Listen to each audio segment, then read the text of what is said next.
Sana, Mr. President, yung malaking isda, yun ang gusto naming makita. Yung talagang pasimuno ng malaking nakawan. Wala. There is no denying it. Merong nagnakaw.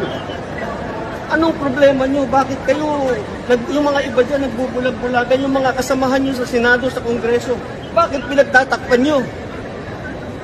Saan ang demokrasya? Ano, ganito na ba tayo? May nagnakaw eh. Merong hindi tumupad sa kanilang sinumpaan ng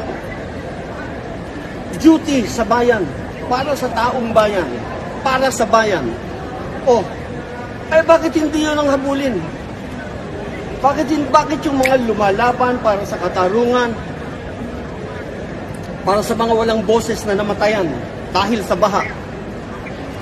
Hindi yun makakibo, tahimik, inilalaban namin para magkaroon sila ng hustisya. Ang liliit na isla nung hinuhuli nyo eh. Gusto namin yung Blue Martin.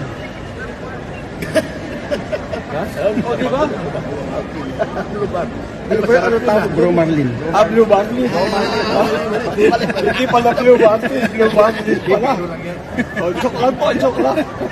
No, but seriously, General Pokis is a bemedaled officer of the Armed Forces of the Philippines. Bago kami manggulo sa tao, ibang klaseng panggulo gagawin namin kung gusto namin manggulo. Pero hindi gano'n.